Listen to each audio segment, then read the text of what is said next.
There's something nobody ever tells you about betrayal. They tell you it hurts, they tell you it changes you.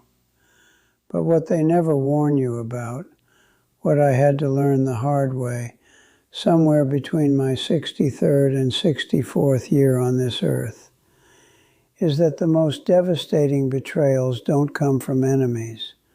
They don't come from strangers or rivals or people who never liked you to begin with. They come from the person who knows exactly where your heart is kept, because they helped you build it. My name is Raymond Sinclair, and I've lived long enough to understand something that took me decades to accept, that love and loyalty are not the same thing.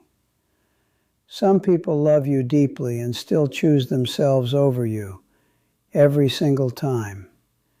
And sometimes, the person you trust most in this world is the one standing closest to the fire they started. I want to take you back, not to the worst moment, we'll get there, but to the beginning. Because if you only hear the end of a story, you miss the part that explains everything. I grew up in a small house on Crestwood Avenue, in a town that smelled like pine trees and gasoline from the mill down the road. My mother was a quiet woman with tired hands and a laugh that only appeared on Sundays. My father worked long hours and came home with little left to give. But there were 4 of us children, and somewhere in the middle of all that ordinary hardship, we learned how to be a family. My sister Diane was 2 years younger than me, and from the very beginning, Diane was the kind of person that rooms reorganized themselves around. She walked in and people turned. She laughed and strangers leaned in. She had this quality, I don't know what to call it exactly, this warmth that felt like sunlight through glass, close enough to feel, far enough that you could never quite hold it. I adored her. I want you to understand that. Whatever comes later in this story, it has to begin there. I adored her. We shared everything as children. Secrets under blankets, bread when there wasn't enough. The particular loneliness of growing up in a house where the adults were always somewhere else emotionally, even when they were in the same room. Diane and I had a language of looks and half sentences. We finished each other's thoughts. We were, in every way that mattered, the best of friends. I used to walk her home from school when she was 9 and I was 11. There was a stretch of road near the old paper mill where some of the older boys liked to loiter. Diane was never afraid with me.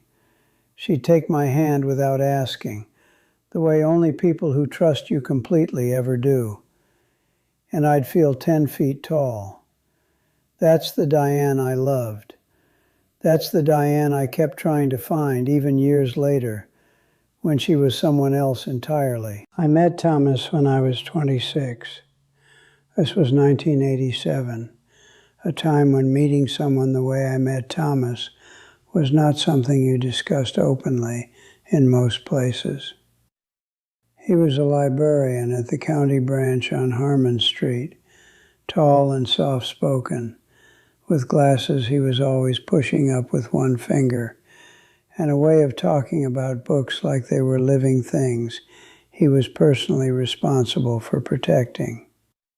I went in one October afternoon looking for a copy of East of Eden, and came out 3 hours later, having spoken to him about Steinbeck and loneliness, and what it means to want something your entire life without being able to name it. I went back the following Tuesday, and the Tuesday after that. For 6 months we were careful, quiet, private. And then one evening, sitting at his kitchen table with the radio on and rain against the windows, I understood that I loved him. Not the tentative, frightened kind of love, the kind that settles in like it has always been there, the kind that rearranges your whole interior. Thomas met my family the following spring. I introduced him carefully, the way you introduce something fragile into a room full of sharp edges. My mother received him with the polite reserve she extended to anything unfamiliar. My father shook his hand and said very little, which was his way with everything. My younger brothers were kind in the loose, unexamined way of people who don't fully understand what they're accepting. But Diane pulled him into a hug before he'd finished saying his name. "I've heard so much about you," she said, and she looked at me over his shoulder with those bright eyes, and I could have cried. For 5 years, Diane was our greatest supporter. She came to our dinners. She remembered his birthday before I sometimes did. When Thomas and I had our first real argument, ugly and exhausting, the kind that leaves marks, it was Diane I called at midnight, sitting on the back steps with a glass of water, whispering into the phone. She talked me down from the ledge of my own pride. She told me to go inside and apologize. I did. She was the maid of honor at our commitment ceremony in 1994. It wasn't legal then, but we stood in the backyard of a friend's house on a warm June evening with 30 people we loved, and we made promises out loud to each other. Diane cried before I did. She squeezed my hand at the altar, which was just a wooden arch someone had built and strung with white lights. "He's perfect for you," she whispered. "Don't you ever forget that." I didn't forget it. I should have, maybe. It would have hurt less later. Somewhere around 1999, things began to shift. I didn't see it, which is the thing about slow changes. They don't announce themselves.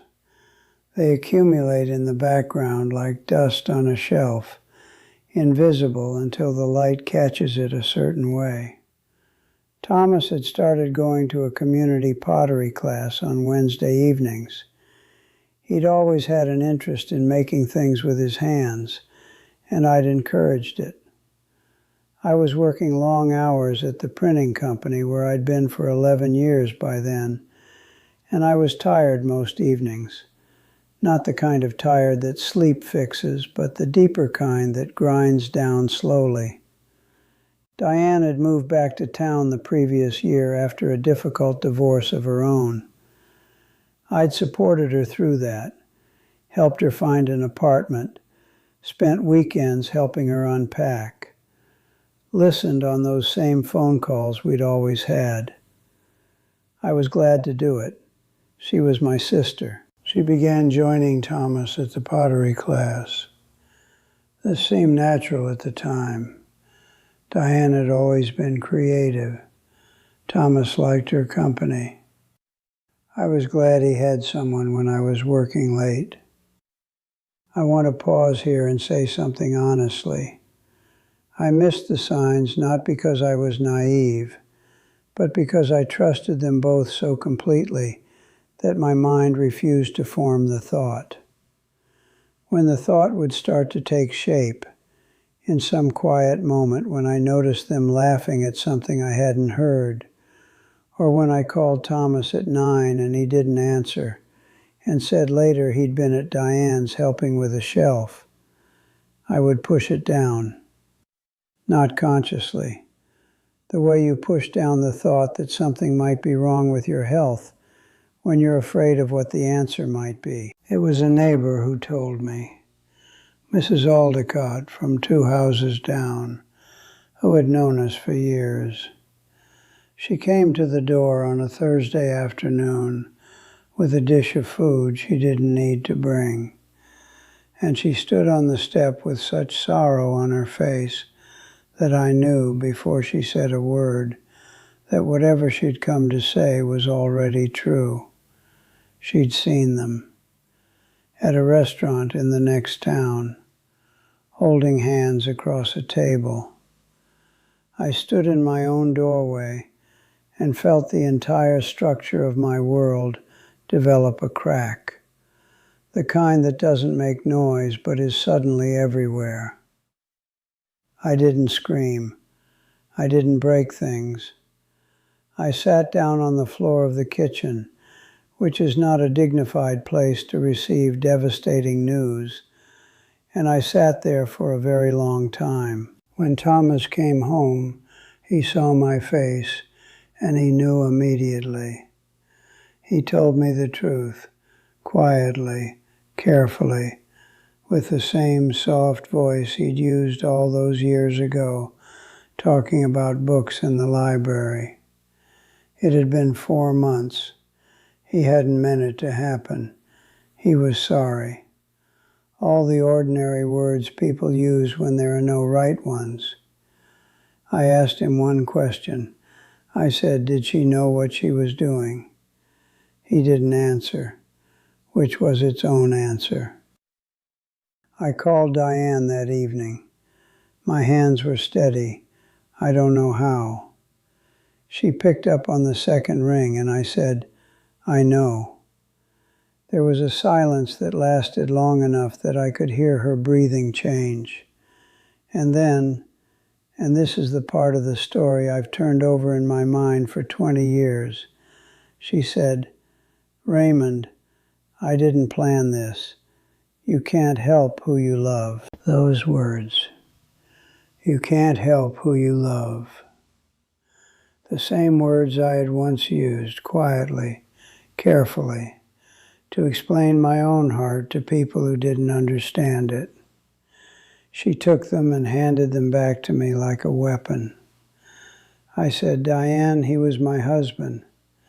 And she said, and I have to stop here for a moment because even now the words sit strangely in my chest.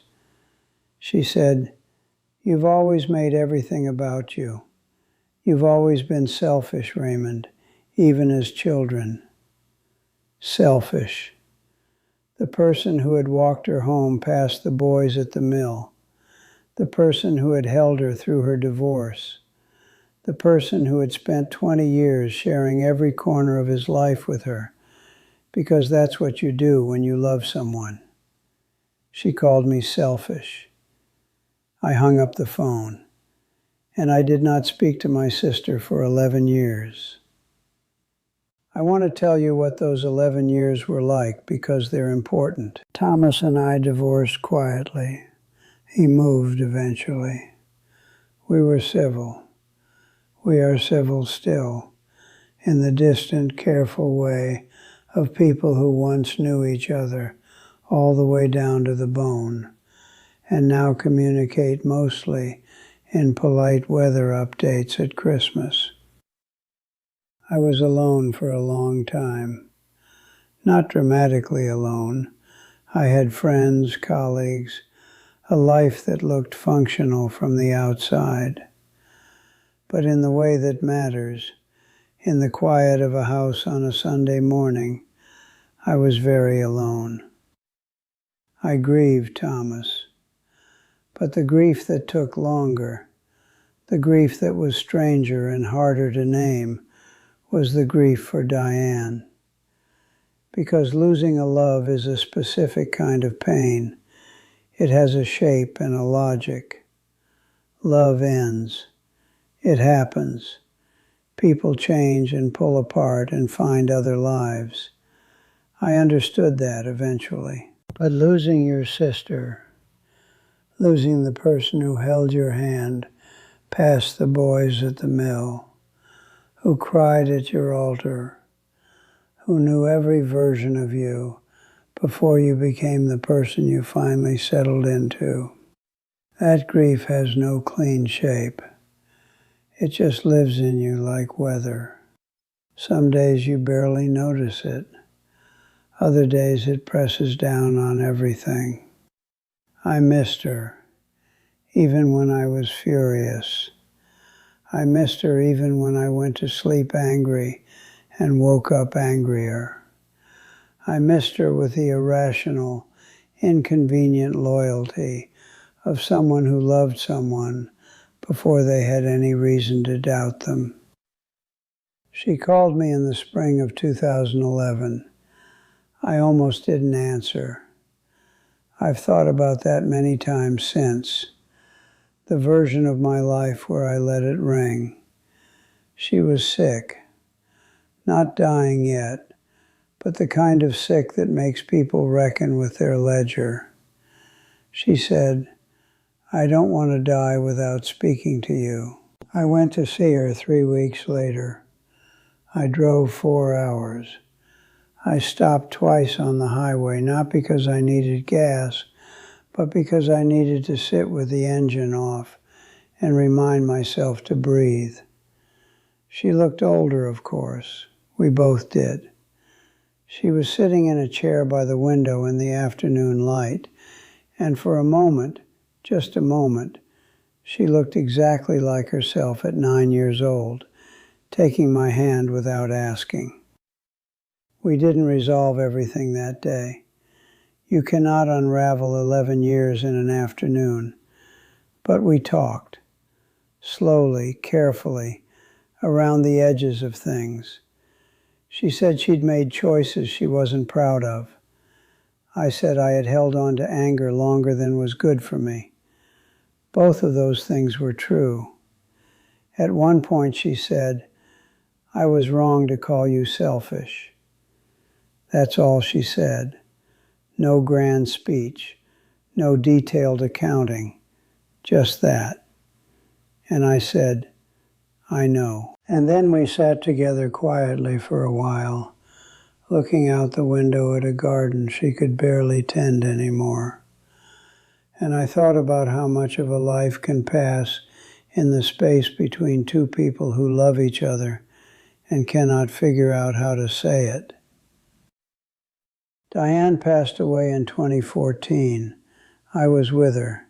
I held her hand. So here is what I want to say to you, if you are younger than me, which most of you are. I've spent many years sorting through what happened in my life, turning it over and examining it from different angles, the way you examine something you've carried so long that your hands have shaped around it. And here is what I know. Betrayal changes you, but it doesn't have to finish you. The version of me who sat on that kitchen floor, I thought he was broken beyond repair. He wasn't. He was only cracked. And cracks, if you let them, are where the light gets in eventually. That's not a comfort I could have accepted right after it happened, but it became true over time. I also know this. Anger is a completely reasonable response to being wronged. Don't let anyone rush you through it. Don't let anyone tell you your hurt is too big or your grief is too long. 11 years may sound like too long to some of you. Maybe it was. But I couldn't get there sooner, and I won't be ashamed of that. What I will say is this. I'm glad I answered the phone. I'm glad I drove 4 hours. I'm glad I sat in that chair beside her and said the imperfect, insufficient things that we said to each other, because she died and I was there. And the version of my life where I didn't answer, where I let the ring go to silence, that version would have followed me into my old age like a shadow I couldn't outrun. Forgiveness is not about the other person deserving it.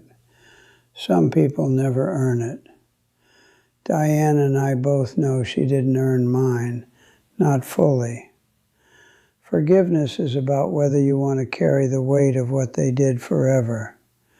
It's about choosing at some point to put it down. Not because it didn't happen, not because it didn't matter, but because you want the rest of your life to be lighter than your past. One more thing, and this is the part I mean most carefully. If someone loves you, really loves you, early and before the world complicates things, don't take that for granted. Love that old, love that foundational is remarkably rare. It doesn't always survive what life does to people. But when you find someone who held your hand before you needed a reason to trust them, guard that. Tend to it. Be worthy of it. Because I've seen what it looks like when it's gone. And I've seen what it costs. My name is Raymond Sinclair. I'm an old man with a garden I can't always tend, and a house that's quieter than I once imagined it would be. But I'm still here, still thinking, still learning, if you can believe that. If this story meant something to you, if it reached you somewhere true, then stay close. There are more stories where this came from. Stories about love and loss and the strange, stubborn dignity of living a long life. I'll be here, and I hope you will too. Take care of yourselves, and take care of each other.